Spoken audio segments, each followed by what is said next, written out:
성산승매의 주피로 입장이 됐습니다.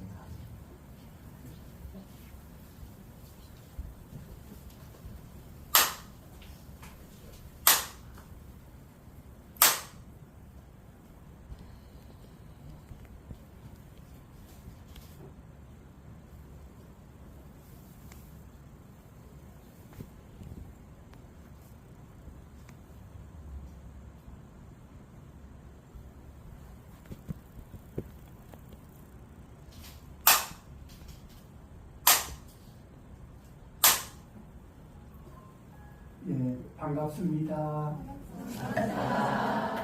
예, 예, 불인사 불자님들 와서 또 수지스님 원력과 불자님들 이렇게 신신에 대해서 촬영하시면서 이야기를 들었습니다.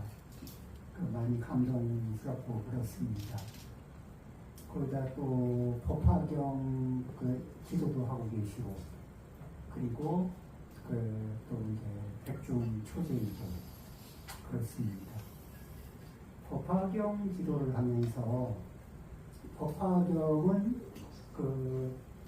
옛부터 전해지는 말이 있죠. 성불법화. 그러니까 법화경은 성불을 목적으로 설해지신 경전이죠. 그래서 이 경전을 독송하고 법화경 기록을 하면서 이 법화경의 가장 중요한 네 가지, 부처님이 출연하셔서 우리에게 읽어주시는 이제 하시는 일이 뭐냐면, 이 중생으로 하여금 개시 오익해 한다. 이제 이렇게 불법을 열어 보이시고, 그죠? 열어서 보여주시는 거예요. 그건 이제 부처님이 하시는 일이고, 깨달아 알아차리고 들어가는 것은 중생의 몫이죠. 그런데 자, 이제 여기에서 법화경의 중요한 점은 여기에 있습니다. 어디에 있느냐? 우리 주지스님에게 이게 또 강의 듣고 법문도 들어서 잘 알고 계시겠지만은, 성부를 목표로 하면서 내가 지금은 비록 중생이지만 부처님을 닮아서 언젠가는 부처님하고 똑같아지고 싶다. 이 염원을 갖는 거 있죠. 이거를 우리 거사님들한테 이렇게 비교를 한번 해볼까요? 바둑 좋아하시는 분들 있죠. 바둑을 두는데 누구하고 도보냐면은 매일 신진서 같은 분하고 한번 두고 이창호 같은 분하고 한번 바둑을 매일 둔다고 생각을 해보세요. 그러면은 어떨까요? 부족한 점을 발견할 수 있을까 없을까? 부족한 점을 많이 발견할 수 있겠죠? 그리고 그 부족한 점은 뭐예요? 약점이기도 하지만 개선점이기도 합니다. 그리고 그 개선점을 발견하고 개선점을 그 자리를 개선을 해내면은 실력이 올라가죠. 그러면 부처님 법화경을 읽으면서 부처님과 같아지기를 염원하는 마음을 가지고 부처님을 닮아가려는 마음을 일으키면서 법화경을 읽다 보면은 우리의 부족함, 나의 부족함이 드러날까 안 드러날까요? 그 자리를, 부족한 자리를 알아차리는 걸 뭐라고 하느냐? 그거를 개시오익 중에서 오.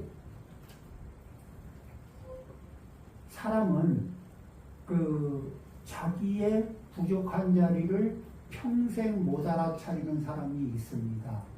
일러줘도 못 알아차리는 사람이 있어요. 그런 사람을 뭐라고 합니까? 어리석은 사람. 그러니까 뭐죠? 발전 가능성이 없죠. 그러니까 이 깨달음이라고 하는 부분이 뭐냐면은, 깨달음이라고 하는, 알아차림이라고 하는 것 중에는 무엇이 있냐면은 부처님을 기준해서 부족한 자리, 채워야 할 자리, 이런 자리를 알아차리는 것. 그런 것을 알아차리는 것이 깨달음이죠.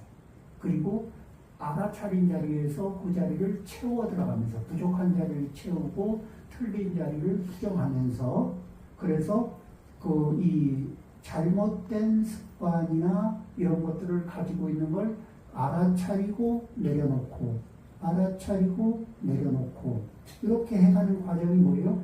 방아차 알아차리고 내려놓고 알아차리고 내려놓는 게 수행이죠. 자, 그러면 이제 그 무엇을 알아차리느냐? 법화경에서는 그 이제 유명한 비유가 7가지가 있는데 그 중에 그 화택의 비유도 있죠. 맨 처음 나오죠. 화택의 비유. 그런데 우리에게 화택이라는 게 뭔가 하고 한번 생각을 해보면은 부처님이 일러주시는 것 중에 사바세계 중생들이 공통으로 가지고 있는 게 뭐냐면은 아상입니다. 그런데 이 아상이라는 걸 가지고 있으면 어떤 작용이 일어나느냐?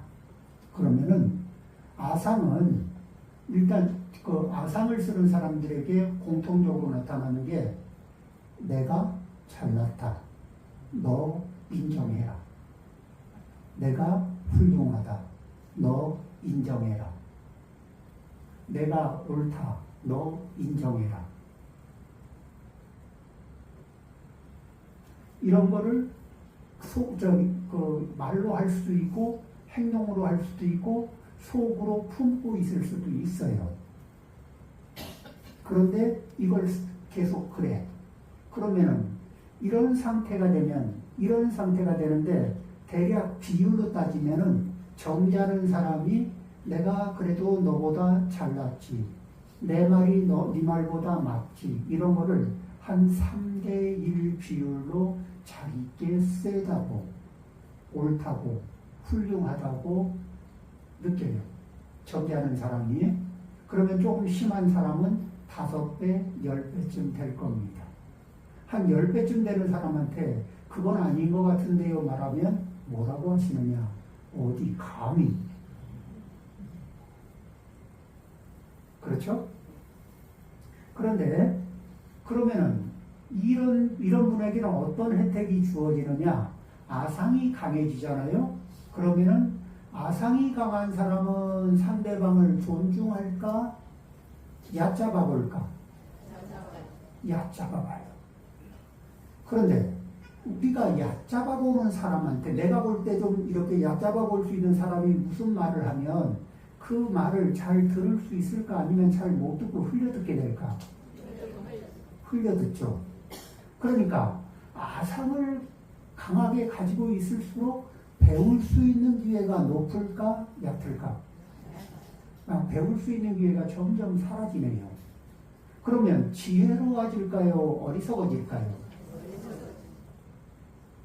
자, 그런데 발걸음은 어리석은 쪽으로 한 발, 두 발 가고 있는데 그런데 아상이 있는 사람은 자기가 어리석다는, 부족하다는 생각을 할까? 아니면 내가 잘났다는 생각을 여전히 하고 있을까? 그 다음에 이렇게 우리가 누구하고 대화를 하는데 그 사람이 나를 이렇게 태도가 나를 위에서 아래로 이렇게 내려다보는, 얕잡아 보면서 쭉 내려다보는 시선을 가지고 있어요. 그러면은 그분이 이렇게 나를 얕잡아 보면서 내려다보고 있다는 거를 눈치채고 나면 그 같이 대화하는 게 재미가 있을까 없을까? 없죠. 그런데 다른 사람이 그렇게 아상을 쓰면은 예뻐요, 안 예뻐? 안 예뻐요. 그런데 내가 아상을 쓰는 내 모습은 예쁘게 볼까, 안 예쁘게 볼까? 내 아상은 예뻐 보여. 그런데 내 아상이 다른 사람한테는 예뻐 보일까, 안 예뻐 보일까? 안 예뻐 보이죠. 그리고 그러면은 자, 이 아상이 이렇게 작동을 하고 있으면은 그 아상을 세게 쓰는 사람하고 있으면 존중받는다는 생각을 내가 받을 수 있을까 없을까요? 없어요. 자, 그러면 서로 아상이 센 사람 둘이 앉아 있으면은 서로 존중한다는 맛이 있을까 없을까? 그 존중하는 태도를 취해도 그거는 페이크. 뭐죠? 진실이 진실한 마음, 정성스러운 마음, 공경하는 마음이 아니고, 그렇죠. 이게 사회적인 어떤 제스처가 될 수 있죠. 근데 그런 관계가 되면 우리가 마음이 좀 힘들지 않아요? 네. 소중한 사람일수록 그렇습니다. 그런데, 자, 그렇게 되면, 그런 관계 속에 있게 되면은 어때요? 그런 관계 속에 있게 되면 대화를 하고, 그 다음에 내 시키는 대로 해, 내 말이 맞지, 뭐 이런 얘기를 계속 듣다 보면 열불이 날까 안 날까? 만일에 두 사람이 서로 그런 말을 하고 있으면 서로 불을 지를까 안 지를까? 그러면은 이게 불이 없어도 화택이 될까 안 될까? 네, 불이 없어도. 그렇죠? 네, 그래서 누구만 쳐다보면 열불이 나. 그 다음에 아상이 높은 사람은 이야기를 잘 들어요, 못 들어요? 그러니까 그런 사람하고 얘기하면 벽 보고 얘기하는 맛이 날까 안 날까? 그러니까 당신하고 얘기하면 하는 것, 당신보다는 차라리 벽을 보고 얘기하는 게 낫다. 이런 소리를 혹시 들으면은 이때는 뭐냐면 내가 안 들으려고 한 게 아니라 내가 아상을 높게 쓰고 있었구나. 이걸 알아차리는 거예요. 이렇게 내가 아상을 높이 쓰는 순간에 잘 안 들리거든. 자, 보세요. 화가 난 사람은 내가 우리 앞에 있는 보살님한테 화가 많이 나. 그러면은 앞에 있는 보살님의 장점이 보일까? 단점이 보일까? 장점은 안 보이고 단점만 보여요. 화가 나면. 그러면 장점이 없느냐? 아니에요. 장점이 많은데 내 마음자리가 화가 난 자리에서는 단점만 보여요. 근데 내 입장에서 뭐예요? 나는 보고 들은 대로 말할 뿐이다. 맞죠? 그렇지만 보고 들은 대로 말한 건 맞지만은 어느 입장에서 내 업의 입장에서 보고 들은 거예요. 사실을 보고 들은 게 아니고. 법화경은 뭐를 얘기해요? 내 업의 작용, 내 아상의 작용을 벗어나서 있는 그대로의 모습을 볼 줄 아는 사람이 돼야. 자, 있는 그대로의 모습을 보면 어때요? 장점도 많고, 그 다음에 또 이렇게 부족한 자리를 채워서 훌륭해지려고 하는 마음도 있고, 그래서 어떻게 해요? 이 타고난 약점이 있어. 마치 지병을 가지고 있는 것처럼 타고난 약점이 있어. 그러면 그런 자리를 바라볼 때 어떤 마음을 일으킬 수 있을까? 있는 그대로 보면은 저 자리는 약점인데 그 약점을 보호해서 의사가 마치 아픈 환자의 아픈 자리를 이렇게 약으로 발라주고 또 치료해주고 이래서 그 자리가 상대적으로 좀 더 건강해질 수 있도록 돌봐주는 마음. 이것이 뭐예요? 그게 연민심. 자비 중에서 자와 비 중에 비. 연민심이죠. 아픈 자리를 덜 아프게. 그리고 아픈 자리를 좀 보완해 줄 수 있는 이런 도움을 주는 이런 마음이 비. 그 다음에 그 사람이 또 장점이 있고 훌륭한 자리가 있어요. 그런데 더 훌륭해질 수 있어. 그럼 그런 자리를 도와서 더 훌륭해질 수 있도록 도와주는 마음. 그런 실천력. 이런 거를 자애심. 이래서 자비심은 무엇을 기반으로 움직인다? 인과. 그러니까 감각적 즐거움과 괴로움 여기에 주목하는 게 아니고 시간의 선상 위에서 좋은 원인과 좋은 결과가 나타날 수 있도록 해주는 것. 이런 것들을 시간의 선상 위에서 인과를 볼 줄 알면 지혜가 깊어지고, 또 지혜가 깊어지다 보면 인과를 정확하게 보는, 더 정확하게 보는 힘이 생기는 거예요. 그렇게 해서 이 아상이 작동할 때의 그 인과를 들여다보면은 어떨까? 이것을 계속 써야 할까? 내려놔야 될까? 내가 너보다 잘났지. 내가 너보다 훌륭하지. 내가 너보다 옳지. 이런 마음이 작동하죠.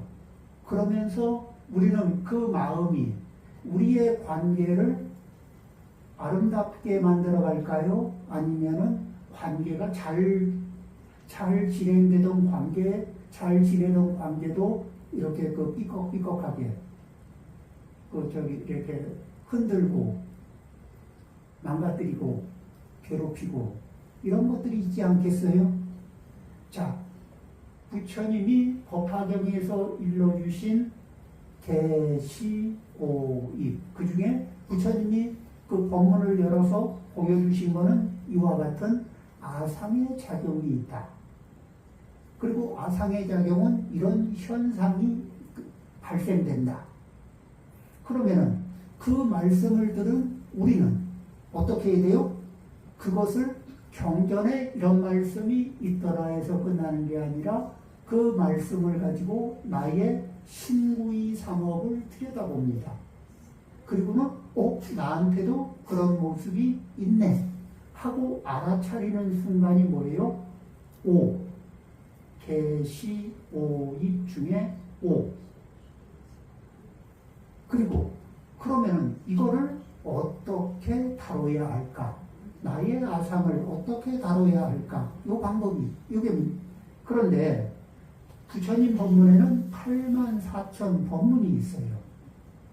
아상을, 중생이 자기 아상을 알아차려도 그걸 다루는 게 쉽지가 않아.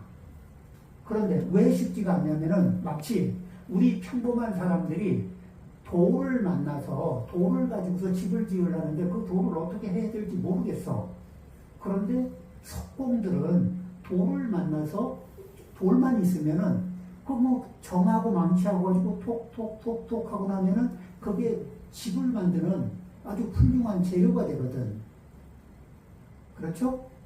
그렇듯이 돌을 다루는데도 방법이라는 게 있어요. 그 딱딱한 돌을 이렇게 이 밀가루 반죽처럼 아주 유연하게 다룰 수 있는 방법이라는 게.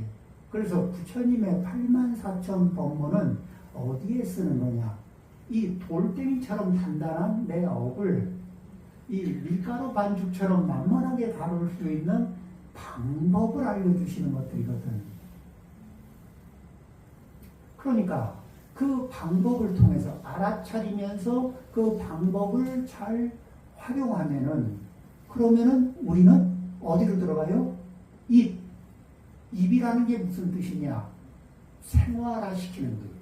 증득의 영역은 뭐냐면은 우리 중생은 옛날부터 무엇을 증득하고 사느냐? 탐진치를 증득의 경지로 가지고 살아. 그러니까 탐심을 애쓰지 않아도 타이밍만 되면 탐심을 쓰는 탐심이 저절로 작동해. 어느 순간이 되면 화는 저절로 화를 낼 수도 있어. 이렇게 노력하지 않아도 자연스럽게 쓸 수 있는 상태를 증득의 상태라고 하는데, 이 중생은 탐진치를 증득의 상태로 쓰고 있거든. 그렇지 않아요? 이 증득의 상태를, 그런데 그게 아니고 이제 아상을 증득의 상태로 쓰던 거를 무아상을 증득의 상태로 쓰는 그 길로 접어드는 거예요. 그 중에서 첫 번째 발을 디디는 게 무엇이냐 하면은 우리가 누구를 만나든지 정성과 공경을 갖고, 그리고 겸손한 마음을 갖습니다. 자, 아상은 자기를 이렇게 좀 과하게 이렇게 부풀려서 생각하는 버릇이 있죠. 상대방보다 3배, 5배, 10배 이렇게 부풀려서 생각하는 버릇이 있죠. 그럼 겸손은 이렇게 10배, 5배, 10배 부풀어져 있는 나의 아상을 겸손한 마음, 겸손한 에너지를 부어 넣어주면 10배로 부풀렸던 게 9배, 8배, 7배, 6배, 5배, 4배, 3배, 2배, 1배 굉장히 많이 내려왔죠. 굉장히 많이 내려와도 1배가 정상인 거예요. 그러니까 정상에 도달하는데 굉장히 많은 노력이 필요한 거예요.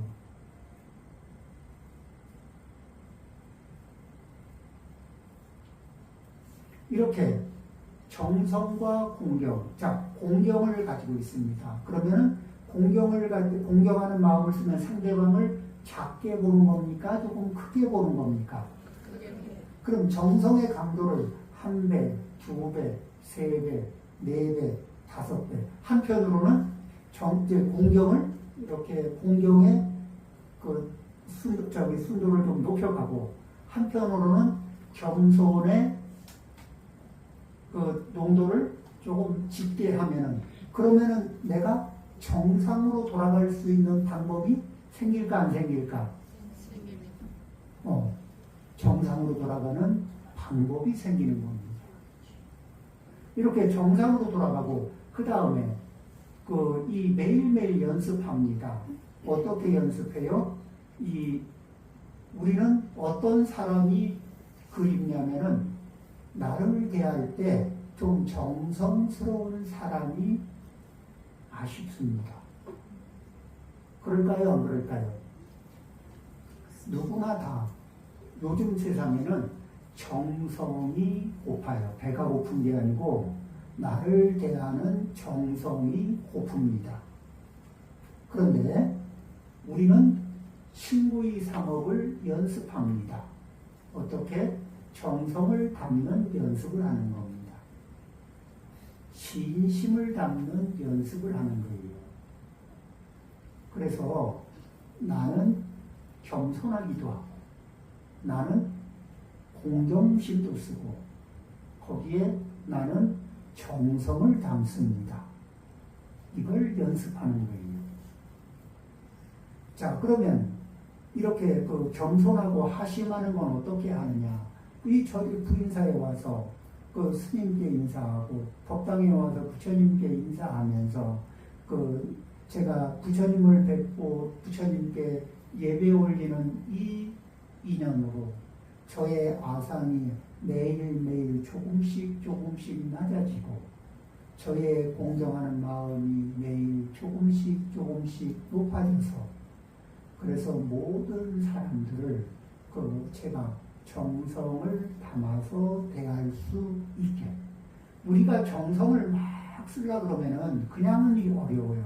그런데 내가 귀하게 여기는 사람을 만나면 정성이 움직이나요? 안 움직이나요? 움직이죠. 그러면 내가 아상을 많이 쓰고 있으면 정성이 나올까 안 나올까? 안 나와.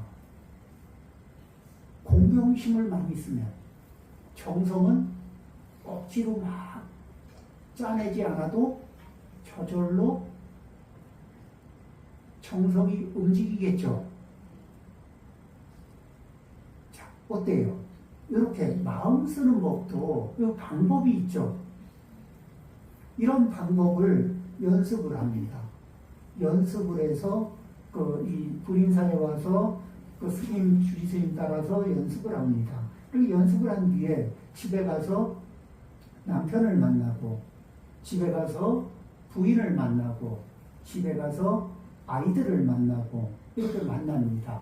그러면서 누구를 만나든지 그 안에 정성도 들어있고 공경도 들어있고 겸손도 들어있고 이러면서 이렇게 서로 가족을 만나면은 그러면은 어떨까요?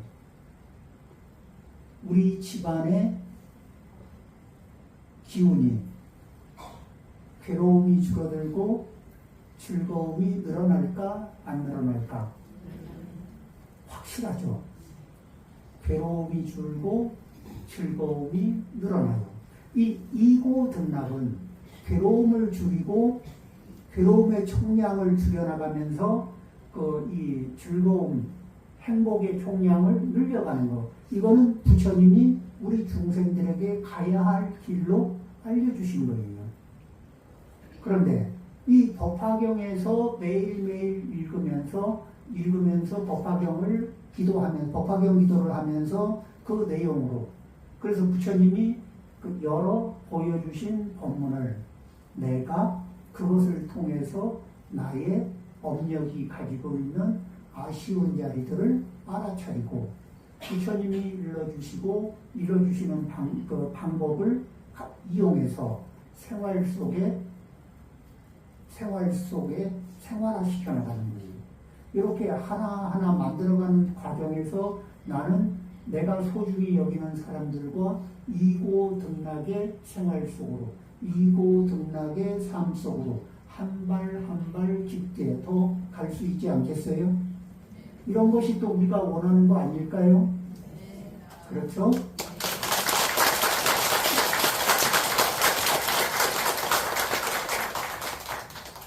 자, 그런데 이제 그러면은 이렇게 하면은 우리 업은 청정이 좋아질까 안 좋아질까요?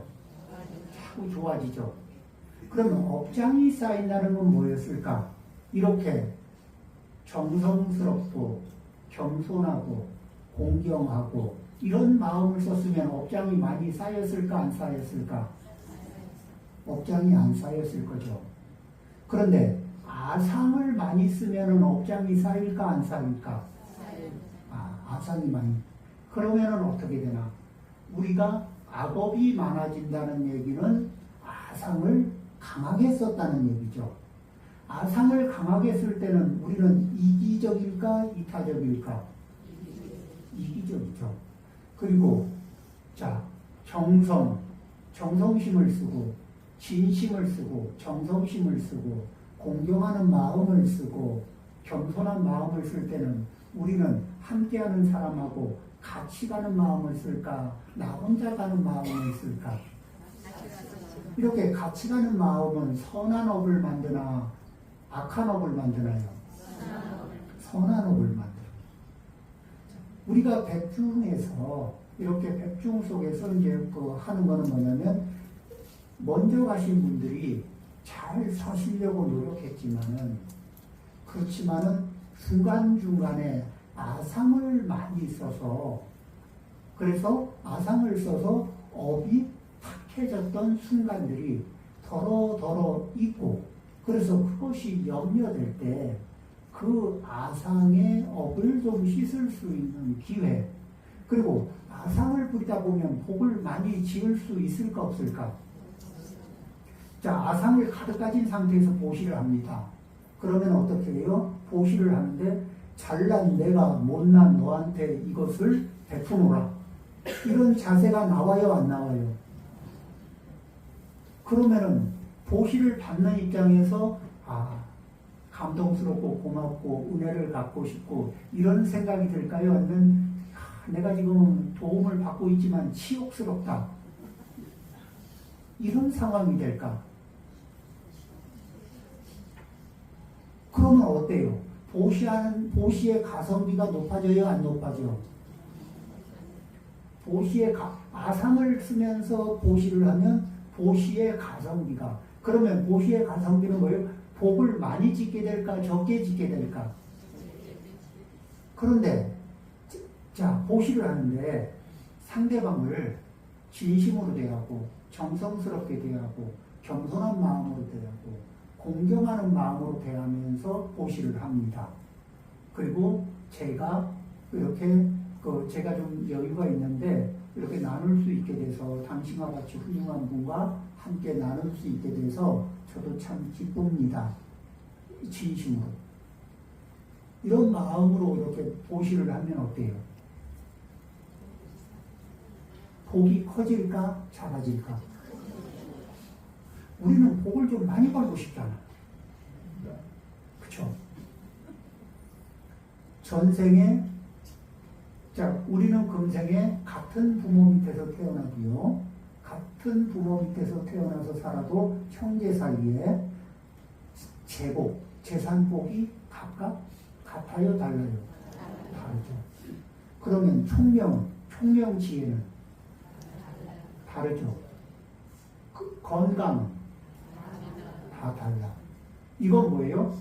같은 부모를 의지했지만 전생에 우리들이 지은 복력이 같다, 다르다.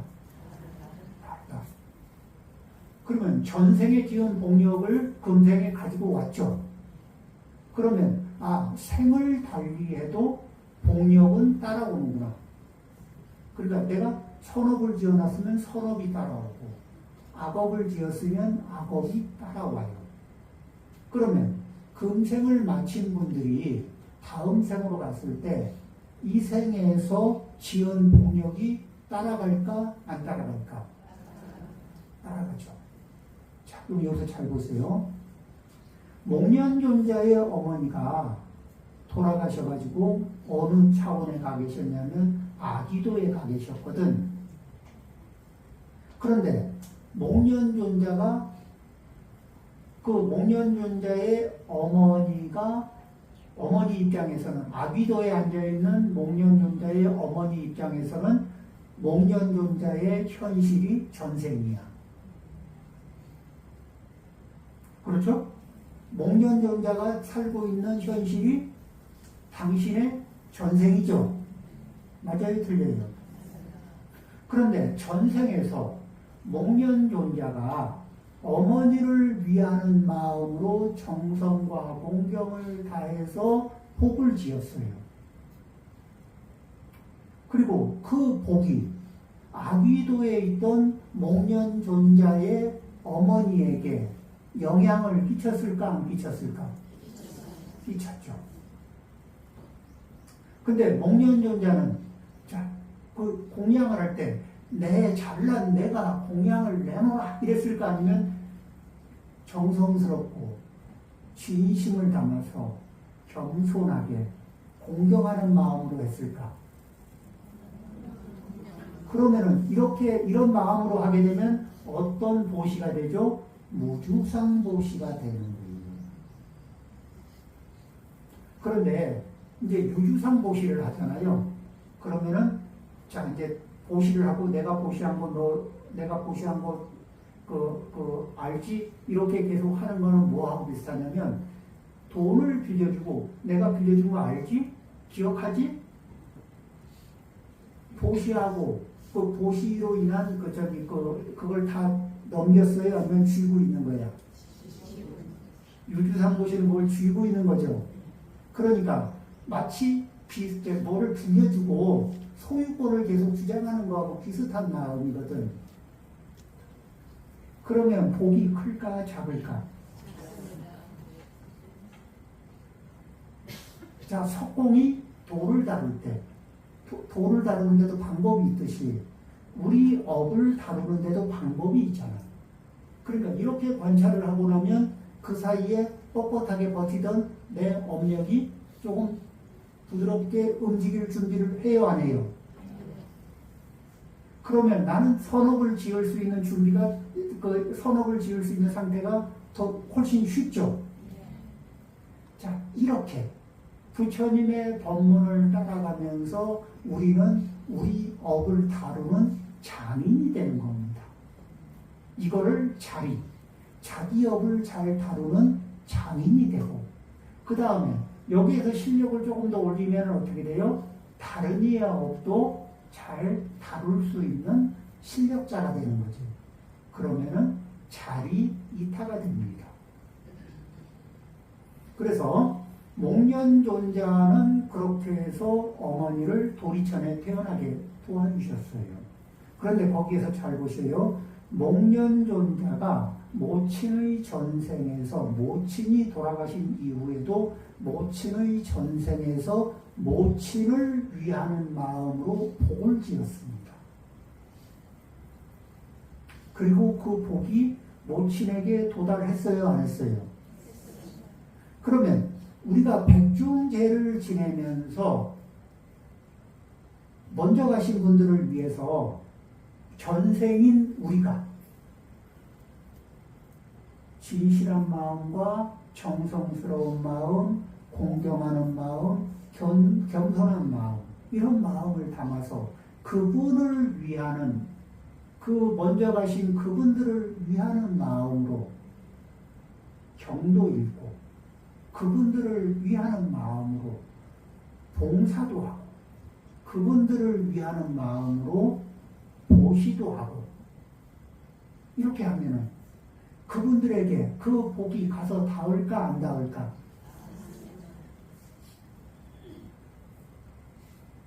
그렇게 되면, 자, 굉장히 생활이 공공했던 분이 있다고 치죠. 그런데 어느 날 누군가가 나에게 복을 좀 전해왔어. 쌀도 가만히로 보내오고 뭐도 보내오고, 그래서 생활이 문제되면 가난 때문에 쫓겨서 미처 이게 마음이 안정되지 못했고 생활이 안정되지 못해서 이렇게 정신이 이렇게 무엇을 하고 현재 어디를 돌파하고 나가야 될지를 살피지 못했던 상태에서 이제는 가야 할 길이 어딘지 바른 길을 찾아볼 수 있는 여력이 생기잖아요. 그렇죠? 그리고 그분을 위하는 마음으로 경을 읽고 법화경을 읽고 그분들을 위하는 마음으로 봉사를 하고 그분들을 위하는 마음으로 보시를 하고, 그렇게 백중제 기간 동안 이렇게 해서 진실한 마음, 정성스러운 마음, 공경하는 마음, 또 겸손한 마음, 이렇게 해서 우리들의 이고등락을 이루고 또 이 마음으로 복을 지어서 망자들의 앞길을 밝혀주고, 이렇게 하면은, 이렇게 불인사에 모여서 함께 백중제를 모시는 우리들의 영혼이 안팎으로 원만하게 갖추어지지 않을까 싶습니다.